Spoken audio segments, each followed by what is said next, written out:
Well, the estate planning mistake number 7, the failure to control the estate plan upon the death of the surviving spouse so that your children and family get the same inheritance regardless of which spouse dies first. It's interesting because of pension plans, life insurance policies or beneficiary designations, annuities, you have beneficiary designations.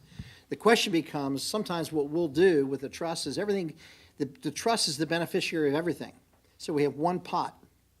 And we guarantee that no matter who dies first, those assets going in there will be held for the benefit of the surviving spouse and typically their children.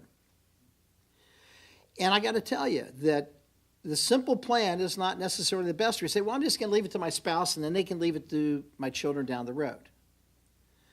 This happens every day. I got to tell you, you hear it in the National Enquirer, but we have a client.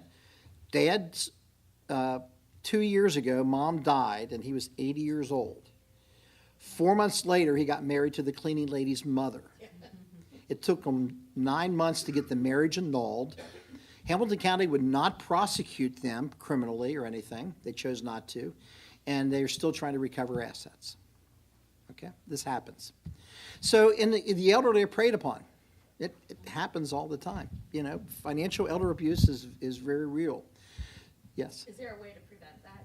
Well, what we do is we basically lock it into a trust then, basically, so there's a trustee. Now, again, what we try, the point is that, and I had this happen with a client. Dad was widowed. Mom died. He was in Hawaii, up in Chicago, 80 years old, girlfriend 65. And this is a perfect example. So they're in a hospital, and he's bringing Dad back to northern Kentucky. And he says to the girlfriend, as they're packing up the apartment, getting ready to move, you know, Dad's got a trust, you're not going to get anything.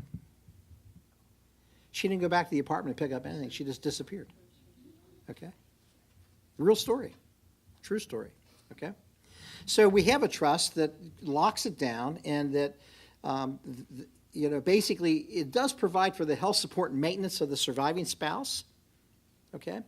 But that's where they can hit. There's some cases where they try to take all the money out and the children have the right to go after the second spouse that is trying to get the money from the surviving spouse and can go after that money to get it back. They have a legal right, yes. Do you have case studies of when you put your children into your trust, where maybe your children's spouse becomes a problem?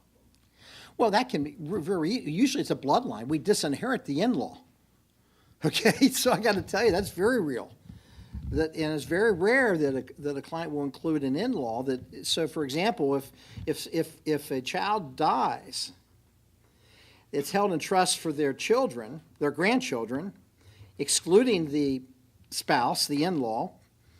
And if there's no children, it goes to the other siblings and not to the in-law. So it's a common practice where you don't involve your You exclude the children. in-laws. Yeah. You exclude the in-laws. Yes, absolutely. And that's just common, I'm saying. There are certain situations where the parents like the in-laws better than their children, and they are included.